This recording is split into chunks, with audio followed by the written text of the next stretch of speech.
for more than half a century. One name has haunted the FBI more than almost any other unsolved case on record. No fingerprints that matched anyone in their files. No body ever recovered. No confession that ever fully checked out. Just a man in a business suit who boarded a commercial jet, calmly announced he had a bomb, collected $200,000 in cash, and then stepped out of the back of a moving airplane into a freezing rainstorm, never to be seen again. For 54 years, D.B. Cooper was less a criminal than a ghost story that America refused to let go of. Now, a retired airline pilot, a dusty parachute pulled out of a family shed, and two adult children, finally breaking their silence, may have done what thousands of federal agents could not. This is the story of how the man behind the legend may have finally been found. The day before Thanksgiving and should have been unremarkable. Airports were crowded with holiday travelers, and a short regional hop from Portland to Seattle was about as routine as commercial aviation got. A man calling himself Dan Cooper checked in, dressed plainly in a dark suit with a thin black tie, and took a seat near the rear of the cabin without drawing any attention. Nothing about him suggested he was about to become the center of the largest unsolved hijacking investigation in American history. Once the Boeing was airborne, the man passed a folded note to a flight attendant. She assumed, as many in her position might, that it was simply a stranger's phone number, and she slipped it into her pocket without opening it. He leaned toward her and quietly insisted she actually read it. The note informed her, in a controlled and almost businesslike tone, that he was carrying a bomb.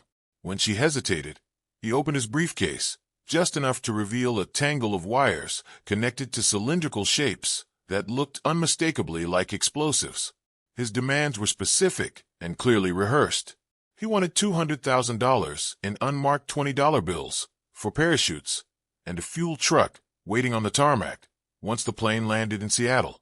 The flight attendant carried the message to the cockpit, where the pilot alerted air traffic control using the coded signal for a hijacking in progress. Within minutes, federal agents on the ground were mobilizing, and what had started as an unremarkable flight had become a full-blown national emergency. Throughout the ordeal, witnesses who interacted with him described a man who seemed almost unnaturally composed.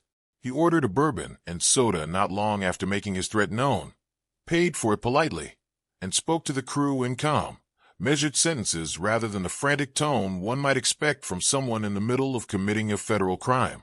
That composure would later become one of the most debated details of the entire case, with some investigators reading it as evidence of a seasoned criminal who had planned every contingency in advance, and others suggesting it pointed toward someone with formal training in operating calmly under high-pressure conditions, the kind of training typically associated with military service. By the time the aircraft touched down in Seattle, authorities had gathered the ransom and the parachutes exactly as instructed. Passengers were released unharmed, most of them completely unaware of just how serious the situation aboard their flight had actually been. With only a skeleton crew left on board, the plane took off again under the hijacker's direction, climbing back into the night sky and heading south, ostensibly toward Mexico. Somewhere over the dense, rain-soaked forests of southwestern Washington, with wind buffeting the fuselage and the cabin lights dimmed, the man lowered the aircraft's rear stairway and disappeared into the storm. He left almost nothing behind beyond his tie, which he had removed and set aside before jumping, along with a scattering of unanswered questions that would follow investigators for the rest of their careers. In an instant, a calm passenger in seat 18 became a falling shadow somewhere over 10,000 feet of pitch-black wilderness, a bag of cash strapped to his body, and nothing but darkness ahead of him. The following morning, one of the largest manhunts in the history of the Pacific Northwest began. Hundreds of agents, state troopers, and volunteers combed the forest floor near the presumed jump zone. Helicopters scanned the treetops. Bloodhounds worked the underbrush along the rivers. Despite the scale of the operation, searchers came up empty. No boot prints, no torn fabric, no parachute silk caught in the branches. It was as if the man had simply dissolved into the landscape. The terrain itself worked against investigators from the very first hour. The area east of the presumed jump zone was a tangle of steep ravines, dense second-growth timber, and swampy lowland that made even walking a straight line difficult, let alone conducting a systematic grid search. Weather conditions that night had been brutal, with high winds and heavy rain reducing visibility and making an already dangerous jump even more perilous. Search coordinators debated for years afterward whether the hijacker could have survived the descent at all, let alone the landing. Given how violently the storm had been moving through the region at the time, he stepped out of the aircraft. Media coverage of the case introduced a strange twist almost immediately.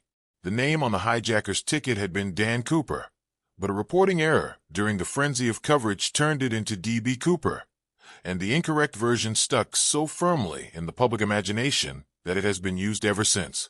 Thousands of leads poured in over the following years. Investigators chased down more than 1,000 possible suspects. One man even offered a deathbed confession that turned out to be nothing more than a lonely individual seeking attention in his final days. None of the physical evidence collected, from handwriting samples to partial DNA lifted from the discarded tie, produced a clear match. For nearly a decade, the trail sat completely cold.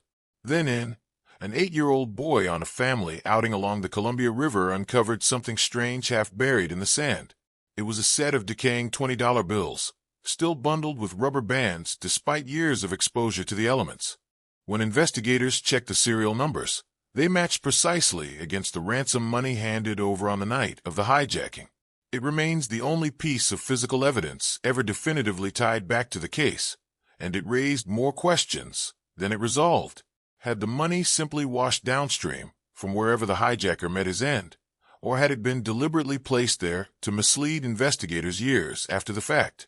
Renewed searches of the surrounding riverbank turned up nothing further. No parachute, no remains, no additional trace of the missing cash. After exhausting every reasonable lead available to them, the FBI formally closed active investigation into the case, reclassifying it as inactive, but leaving the door open to any credible new physical evidence that might surface in the future. While federal resources moved on to other priorities, one private citizen was not ready to give up.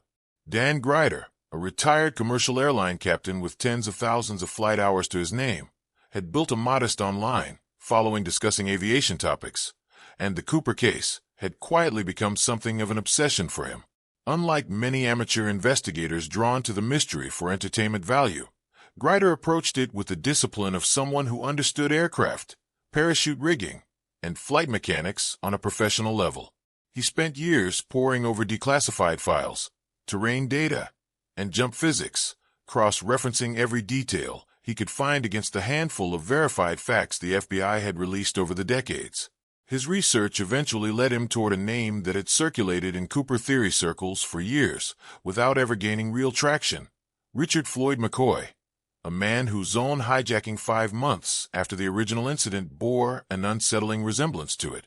Most investigators over the decades had dismissed the connection. Grider was not so sure they were right to do so. The breakthrough came not from a government file, but from a modest outbuilding on family property in Cove City, North Carolina, once belonging to Richard McCoy's mother. There, tucked away for decades, Grider located an old military-style parachute rig, complete with unusual hand modifications that closely matched technical details investigators had documented from the original hijacking but had never made fully public. What made the discovery especially significant was the source of those modifications. The parachute supplied to the hijacker that night had been prepared by a skydiving equipment expert named Earl Casey, who had made specific, distinctive alterations to the rigging that were not standard for military surplus gear. If the parachute pulled from that shed carried the same distinctive touches, it strongly suggested the two pieces of equipment had come from the same source, and possibly from the same man's hands. Casey himself, before his death, had spoken publicly about the exact nature of those alterations, describing details about stitching, harness clips, and reinforcement points that had never been widely circulated in the press. Investigators had long treated those specifics as a kind of built-in verification test, since only someone with direct access to the original equipment, or an exact duplicate prepared by the same hands, could plausibly reproduce them by coincidence. When Grider laid the McCoy family's parachute alongside those documented details, the alignment was close enough that even experienced aviation professionals who examined it alongside him described the resemblance as far too specific to dismiss as chance. On paper, Richard Floyd McCoy looked like an unlikely suspect for anything. Raised in North Carolina before settling in Utah, he was a devout member of the Church of Jesus Christ of Latter-day Saints, a decorated Vietnam veteran who had served as a helicopter pilot and demolition specialist, and a family man working toward a law degree at Brigham Young University at the time of his arrest. Neighbors remembered him as courteous, disciplined, and deeply committed to his faith. He was, by every visible measure, the picture of a responsible citizen. His military background is worth dwelling on, because it explains far more about the case than a simple resume ever could. As a demolitions expert, McCoy would have had direct, practical experience handling wiring, timers, and the kind of improvised devices that could convincingly pass for a live explosive without ever posing real danger to anyone on board. As a helicopter pilot who had flown missions in combat conditions, he understood airspeed, altitude, and the physical demands of jumping from a moving aircraft far better than the average civilian ever could.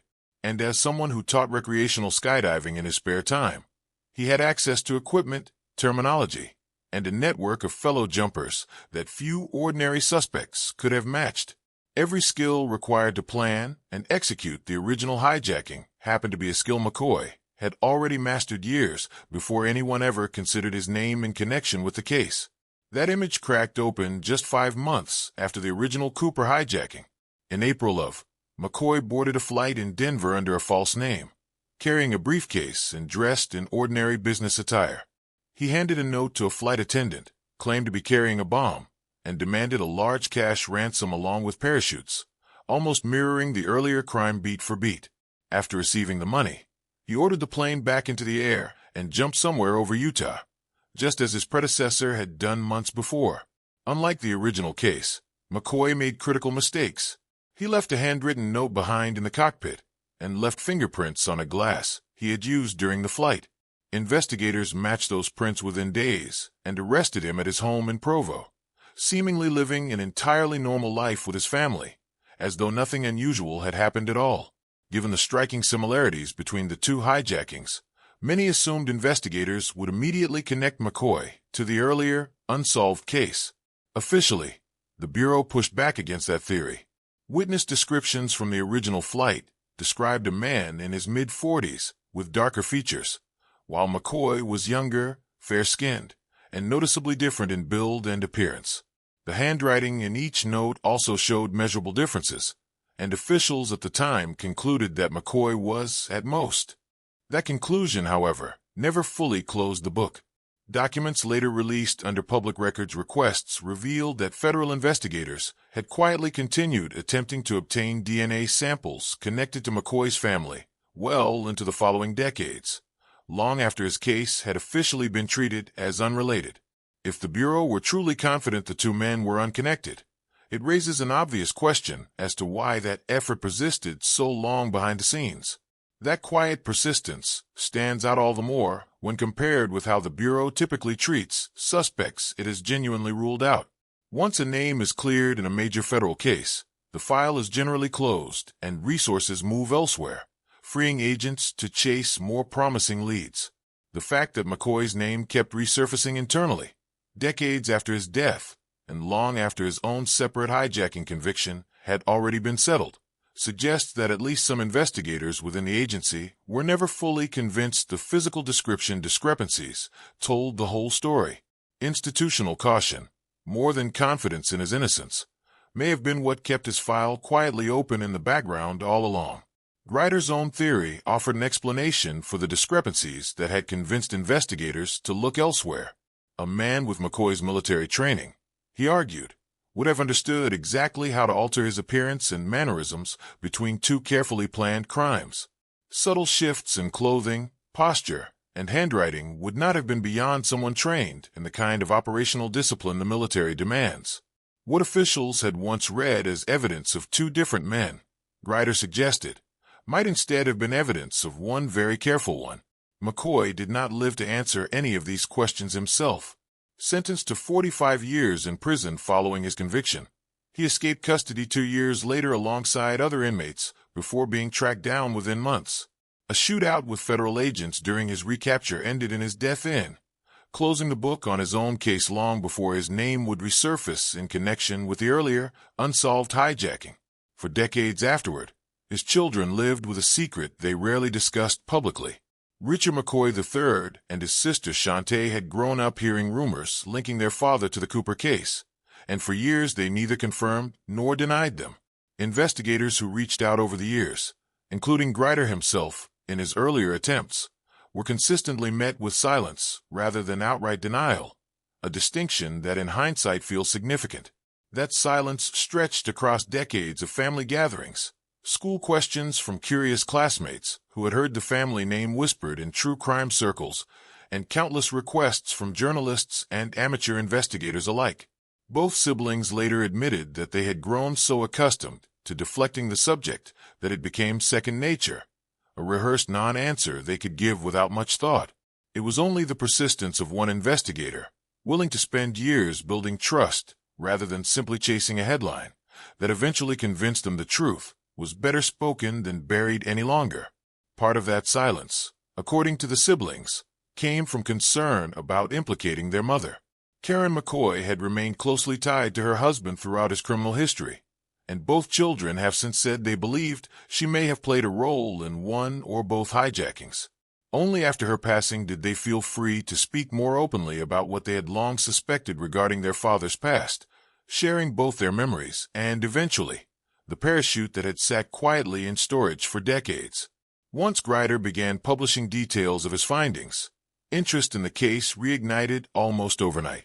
What had been a private, years-long personal investigation turned into a public sensation, and the pressure of renewed attention brought federal investigators back into direct contact with the family for the first time in years.